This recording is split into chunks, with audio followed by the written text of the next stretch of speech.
Okay, I thought I was brave until I rewatched this Pinoy horror movies at 2 a.m. just for the fun of it. Let's just say I haven't looked at old houses, old women, or even old beliefs the same way ever since. Hey guys, it's Carl, your favorite horror fan who regrets watching scary movies when the electric fan shadow starts looking a little bit too suspicious. What? Today's video is a spooky little list of Filipino horror movies that are actually scary. And not just the jump scare type of factory scary. No, we're talking about the kind that lingers in your brain when you're brushing your teeth or worse, while you're washing your face. Filipino horror movies throughout the time earned a reputation for being campy and being over the top. But believe me, there are still some horror movies that are actually great out there. Quick disclaimer though, this list is opinionated and subjective. I'll be discussing movies that scared me personally. Now, some of this may be scary to you, some of it may not. That's totally fine, to each their own.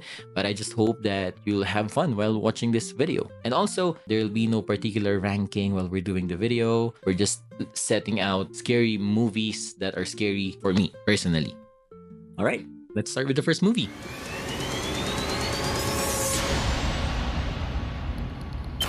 You know, a horror movie hits different when it messes with your mind. The Road is this slow burn, 3-part nightmare that starts with a haunting and ends with a trauma. It's like peeling an onion, but instead of crying, you're just paranoid.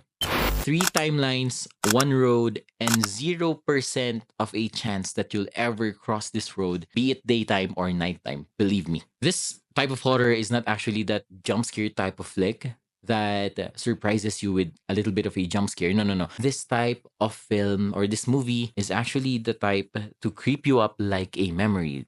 Much the same as that situationship that didn't go well with your ex. Yeah, it still haunts your memory. Uh-huh. Yeah, that's it.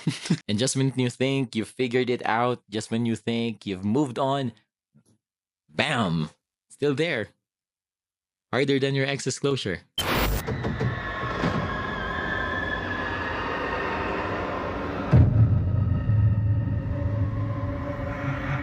Sigaw is what happens when your apartment says, get out, but rent is cheap, so you chose to stay.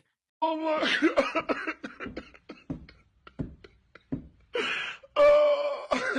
Oh my god. It's about domestic violence, hauntings, and how sound design can actually traumatize you. Also, never follow a woman crying in the hallway. Just don't do that. If you saw someone crying in the hallway, don't go following. This one actually proves that sound can be scarier more than anything else on screen. Creaking floors, heavy breathing, and a cycle of violence that just won't quit. Like drama on a loop. You're trapped in this claustrophobic apartment with the kind of neighbors you never want to have. Like ever. You never want to have.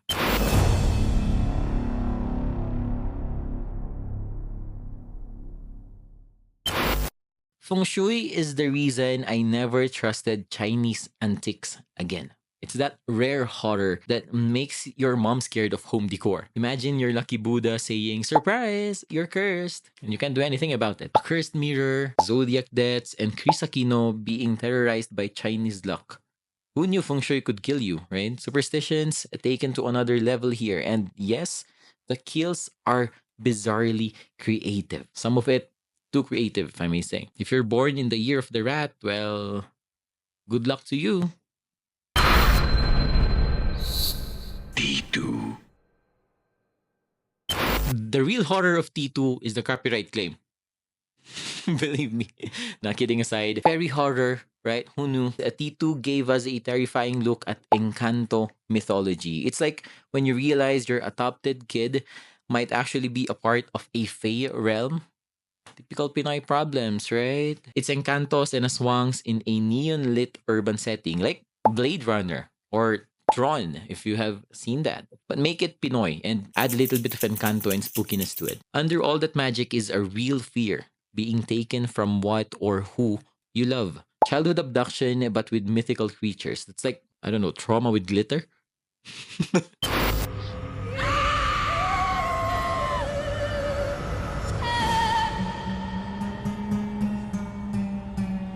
Corazon is sad, gross, and scary. It's about grief, war trauma, and turning into a literal monster. Think Aswang's origin story, but with historical trauma added as a seasoning. There's grief, heartbreak, and folklore, and then on top of that, add some blood. Yeah, that's Corazon, ang unang aswang. It's a period piece that shows how one woman's sorrow turns her into a monster of every barrio's kids. Nightmares, if I may say. Add in misty fields and candlelit huts, and you've got a gothic horror starter pack.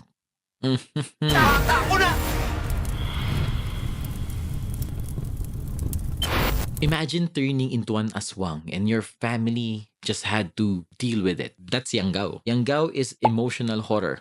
You're scared, but you also just want to hug them. It's horror meets indie drama, and believe me, those two combinations are actually great. A coming of age film, if I may say. If coming of age meant slowly turning into a monster, then I think that's a coming of age film. It's a family drama in disguise where the real horror is watching your daughter go feral, literally, not just because of their teenage puberty. Also, a great metaphor for disease, otherness, and small town paranoia, which we have a lot here in the Philippines.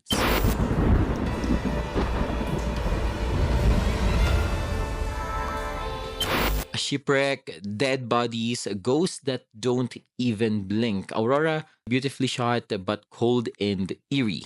It's the kind of movie that whispers, look behind you without even saying a word. Shipwrecks, ghosts, and a lot of staring into the ocean. Believe me, a lot of staring into the ocean. You'll see the ocean. I feel like 70% of the movie is made out of water. It's slow, quiet, and heavy like an emotional baggage. There's a subtle political commentary, but you'll mostly remember how uneasy it makes you feel without screaming in your face. It's less boo type and more of like, are you okay? Are you fine? Okay. Are you scared now? More of like that.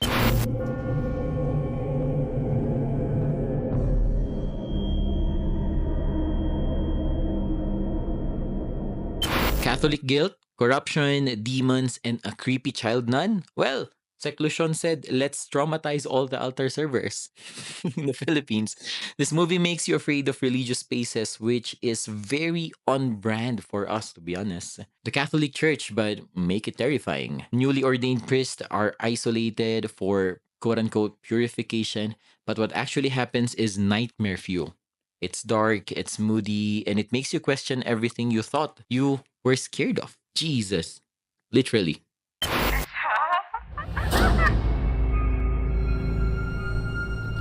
Eerie gave us a haunted Catholic school. A ghost named Eerie with a silent E, which makes it more spooky, and a mysterious suicide that no one wants to talk about. It's every Catholic student's repressed nightmare. A Catholic school haunted by a ghost and also by guilt, repression, and general trauma all in all. The scares are subtle, but the sadness is not.